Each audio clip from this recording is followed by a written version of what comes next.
women are getting very, very, very picky.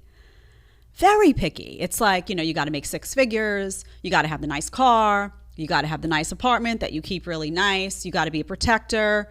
You've also got to let me somehow run the house and be the boss of the house when it comes to big decisions. I mean, listen, you got to be really good looking. You got to be in shape.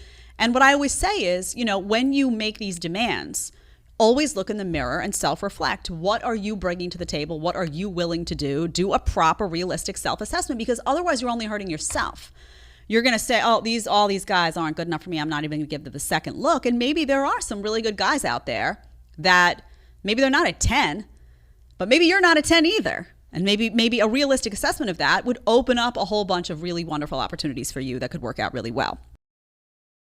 If super picky women would look in their friend zone, they'd probably find guys who would treat them how they want. But they might be under 6 and make $75,000, $80,000. They're both probably 7s or 8s. But the difference is that he knows that he's not landing a 10 unless he acquires a big enough bank account, and she thinks she's owed a 10 simply because she exists. So many women don't look in the mirror and genuinely and objectively reflect on what they have to offer in a relationship. Yet they expect all these things from a man. We do not have traditional women anymore, yet women want a traditional man. It is complete hypocrisy. That's why most friends I know don't even want to date. Not worth it. We live in a very selfish, hypocritical world. What are you bringing to the table? That is the question that many women need to ask themselves. I personally know at least one or two that ask for way too much and give way too little. They bring nothing. Absolutely nothing other than annoyance and cost. Women like this aren't worth a text message, let alone an actual relationship. This is why it's better to not give women options.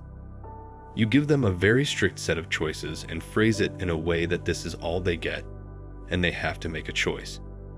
When social media and online dating came around, women were overwhelmed with choice, and this was the result. You ask these women what they bring to the table, and some of them have the guts to think that they don't need to bring anything. They're the prize, and you're lucky to even have a chance to have them. That's how out of touch they are. It's because of how their mothers, aunties, and grandmothers taught them at a very young age not to take anything less than their expectations, so they set the bar way too high and expect men to meet, and they totally ignore what they look like.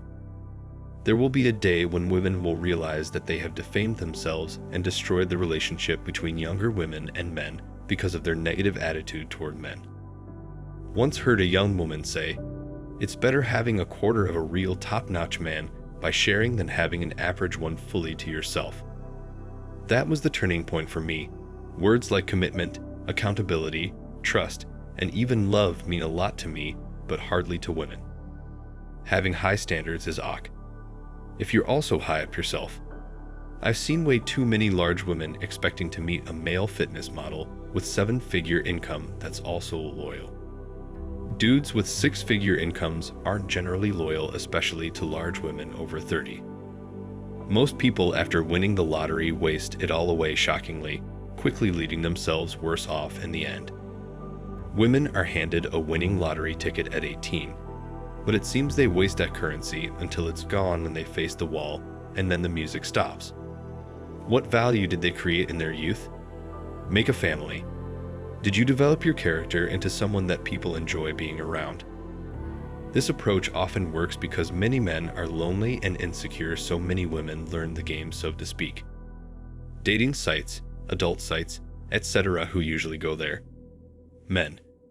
Who pays for parasocial relationships, watching other people being intimate instead of trying to build a real relationship? Mostly men. If men sort themselves out, women will have to adjust their game accordingly.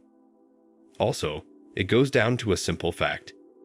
Women think money or comfort will bring them true happiness, whereas it's real relationships that matter, not some kind of transaction. Women that are holding out for guys that can tick all those boxes are going to find out that those men don't need to be with that kind of a woman at all in the first place. Any woman that has this type of demand is automatically a -5 to me. Even if they are physically a 10, no matter how pretty they are, no matter how good you are, they're going to make your life a misery. The left media has lied to these women so much. I know I'm not a 10 as a man, but my standards aren't that ridiculous either. Decent looking, not obese, some common sense, financially responsible, not rich, just responsible, who likes dogs and the outdoors. Oh yeah, not a Karen. Is that unrealistic? Yes, men are better at self-reflection these days. We always have been. Women have become obsessed with themselves and what they can get away with. With the hookup culture, these women don't comprehend the emotional and mental damage they are causing themselves. No man is even remotely inclined to deal with that, especially those of us that see the delusion for what it is. Stay strong, guys, and stay patient. The universe will not let you be alone. Trust in this. Women always were picky. There is proof for that dating thousands of years back. This is 100% normal and evolutionarily justified. A woman must be very picky in choosing a partner and must try to get the strongest, most muscular, and most intelligent partner because she can only be at one pregnancy at a time, so she wants only the best outcome. Additionally, it takes 9 months.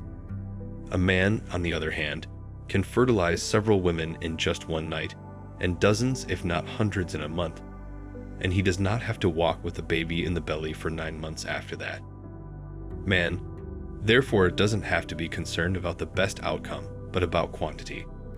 So it's obvious that we have different strategies for choosing a partner, and we're not just as picky as women. Additionally, as a man, I must admit that most modern men are really weak and childish. I have found that most women, using my ex as an example, feel that the only thing that they need to bring to relationships is physical intimacy, and the men they choose to have relationships with should be grateful and do everything possible to keep them. Because the women know now, even if they are not 10, in the day of Tinder, they can walk out of relationships and marriages that they feel have become boring and find men who will be willing to provide the butterflies and the attention they constantly are told they deserve. All it takes is a swipe, and they are on to the next man, and social media celebrates these women. Here's the reality. Women are getting very picky. A man's got to make 6 figures, have a nice car, and have a nice apartment that is clean and furnished really nice. He's got to be the protector, and he's also got to let the woman somehow run the house and make all the decisions and be the boss of the house. He's also got to be really good looking and in shape. They can't just say that these guys aren't good enough for me because I'm a total 10 and they're all 4. Maybe they're not 10, but the woman should know that maybe she's not a 10 either. Picky people make life hard for themselves, which is perfectly fine. I chose a different path after some life experience. It feels a lot better not to be so picky. Just be close to yourself, have internal alignment with who you are and what you want, and with the core values which are important. Life is not some sort of competition. All being said, it goes both ways. People should be expecting and treating each other equally. Indeed, being realistic is better for everyone. But you can be picky if you like, it's perfectly fine. It just makes your pool of possibilities a lot smaller, and there might be none who will want to consider you a possibility for them. But here's the reality. Any man who makes 6 figures, has a nice apartment that is well kept, drives a nice car, and has a great job is not going to put up with a $40K a year woman telling him what he should be doing. If he has amassed all of those things, honey, you are a sparkly trinket. Know your role. Thanks for watching Man Reacts. Show us your love and support by liking this video, sharing it with your friends, and subscribing to the channel. And let us know your thoughts on this in the comments. We're always up for a healthy debate and discussion.